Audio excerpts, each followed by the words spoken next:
comienza en Montevideo, Uruguay, con el equipo de rugby All Christians Club, el cual se estaba preparando para ir a Santiago de Chile a disputar un partido. Como habían rentado un avión para el viaje y necesitaban llenar los asientos, los miembros del equipo invitaron a varios de sus familiares y amigos para que los acompañaran, incluyendo a Numa, el cual será el protagonista de esta historia y quien, aunque al principio les dijo que no quería ir, al final se convence y se une al grupo. Al comienzo todo iba de maravilla, mucho jijiji, jajaja, tomándose muchas fotitos y hasta burlándose de las turbulencias que sacudían la aeronave. Pero el clima nublado no le permitía a los pilotos ver que estaban volando extremadamente bajo entre las montañas, y cuando se dieron cuenta ya era demasiado tarde. El avión no alcanzó a subir lo suficiente y golpeó la cresta de la montaña partiéndose en pedazos, haciendo que la parte trasera se fuera al vacío junto con varios ocupantes, y lo que quedó se estrelló contra la superficie, provocando que los asientos se apretaran unos contra otros y fracturaran a varios ocupantes. Al salir del shock del impacto, Numa y otros pasajeros que estaban relativamente ilesos, entre ellos Roberto, estudiante de medicina, se pusieron a ayudar a todos los heridos. Uno de esos era el piloto, que estaba muy grave y no podía ayudar para por lo menos ubicarse. Además, no servía la radio como para pedir auxilio. Pero eso no es lo peor. Lo peor es que por la noche la temperatura era inaguantable y todos ellos que vivían cerca del mar nunca se imaginaron que tendrían que soportar estas temperaturas. Por eso mismo, varios de los que estaban heridos no lograron pasar la noche y murieron de frío. Para este punto, de las 45 personas a bordo del avión, ya solo quedaban 28 con vida, y todos los que podían moverse se pusieron a atender a los heridos, mover a los fallecidos y buscar ropa y comida en las maletas. Como era de esperarse, la comida era muy escasa y tenían que racionarla para que les durara el mayor tiempo posible en lo que esperaban que alguien fuera a rescatarlos. Lo malo para ellos era que una que otra vez escuchaban aviones que pasaban muy cerquita, pero debido a que el avión blanco se perdía entre tanta nieve, no lograban verlos. Para el tercer día, despertó Nando, que había sufrido un golpe en la cabeza durante el accidente y había estado inconsciente desde entonces. Ahí se enteró que su madre ya había muerto y que su hermana estaba gravemente herida. Al mismo tiempo, los aviones seguían pasando y los muchachos se daban cuenta que aunque pasaran justo por encima de ellos,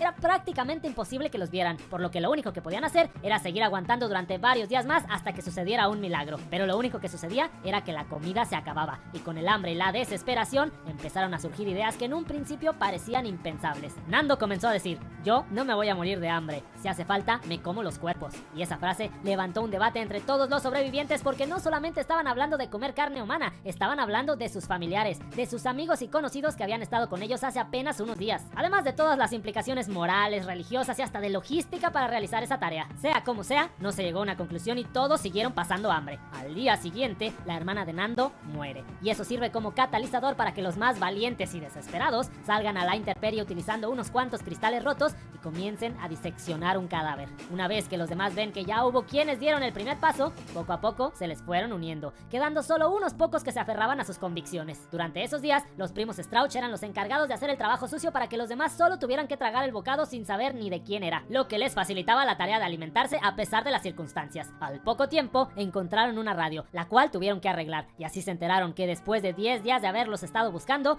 la misión se había cancelado y prácticamente ya los habían dado por muertos. Obviamente, esto impactó masivamente al grupo, y a los que estaban renuentes de comer, ya no les quedó de otra más que aceptar si es que querían seguir con vida. El único que se seguía negando era Numa, quien estaba decidido a buscar la forma de salir de ahí, y junto a otros dos se fueron a buscar la cola en donde vendrían las baterías para hacer funcionar la radio del avión. Desafortunadamente, lo único que encontraron fueron los cuerpos de los que habían salido arrojados al vacío durante el impacto, y al poco rato, la noche los agarró en el exterior, sin poder refugiarse del frío, y de milagro no murieron congelados y pudieron regresar con los demás. En ese momento es cuando Numa se da por vencido y por fin acepta comer, ya que ahora Nando tiene la misión de escalar la montaña para llegar a Chile, y para ello van a necesitar mucha energía que solo la comida te puede dar. Cuando ya llevaban 17 días, todos estaban refugiándose de una tormenta tranquilamente dentro de lo que quedó del avión, cuando de repente una avalancha cae sobre de ellos y se infiltra en el fuselaje, dejándolos aplastados y sin poder respirar. Los que lograban salir ayudaban poco a poco a los atrapados, pero no podían hacerlo tan rápido como necesitaban. En eso llegó otra avalancha que los dejó completamente enterrados. De los 27 que quedaban, 8 no lograron sobrevivir. Uno de ellos fue Marcelo, el capitán del equipo y uno de los líderes morales de los muchachos. Así pasaron un par de días sepultados y ahora el hambre estaba golpeando de nuevo. Hasta el momento no habían tenido problema en comer la carne que los Strauch cortaban a escondidas para que no supieran de quién es,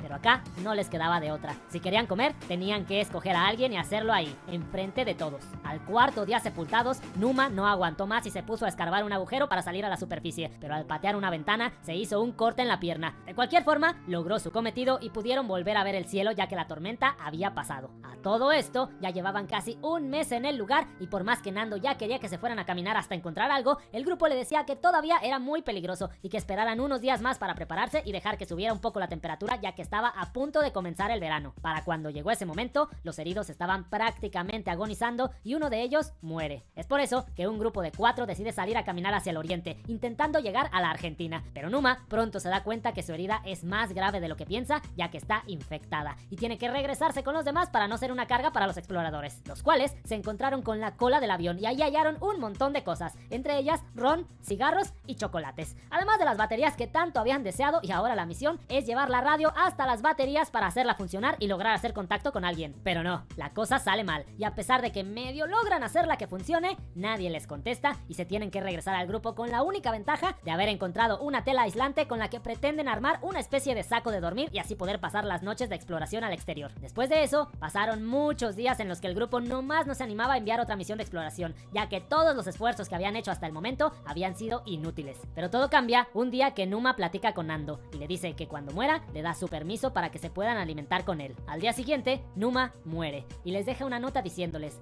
no hay amor más grande que el que da la vida por sus amigos. Esto provoca que Nando, Roberto y Tintín se pongan la ropa más abrigada, se llenen unas bolsas de comida y partan hacia el poniente, ahora tratando de llegar a Chile, escalando una montaña que les tomó días solo para llegar a la cima y darse cuenta que detrás de esa pared de hielo solo había más y más y más montaña, sin ningún avistamiento de civilización cercano. A pesar de eso, Nando no se rinde y dice que en algún momento se tiene que acabar la nieve, por lo que le pide a Roberto que lo acompañe hasta que lleguen a algún valle. Él acepta. Tintín se va de regreso para dejarles su comida y darles la noticia a los demás. Ahora comienza la travesía de estos dos héroes, atravesando la cordillera de los Andes durante varios días hasta que por fin empiezan a ver un suelo que no es blanco. Pueden hacer una fogata, pueden beber agua de un río y es ahí donde va a suceder el milagro. Y es que resulta que un arriero que iba pasando por ahí se los encuentra. Ellos le dicen que son los uruguayos sobrevivientes del avión que se estrelló hace 2 meses y que en el lugar todavía hay más personas con vida. Lo siguiente que vemos es a las autoridades chilenas vueltas locas con la noticia, a la prensa apresurándose por conseguir una entrevista exclusiva y a los demás chicos escuchando la noticia por la radio de que sus amigos ya fueron encontrados y ahora solo es cuestión de tiempo para que alguien vaya por ellos. Para cerrar, Nando se trepa a un helicóptero y los guía hacia la zona de la tragedia, que ahora será la zona de rescate, y con el júbilo a todo lo que da de los muchachos que se trepan a las máquinas y ven por última vez el lugar que durante tanto tiempo los albergó y que muchos pensaron que sería su tumba. Así, el 22 de diciembre de 1972,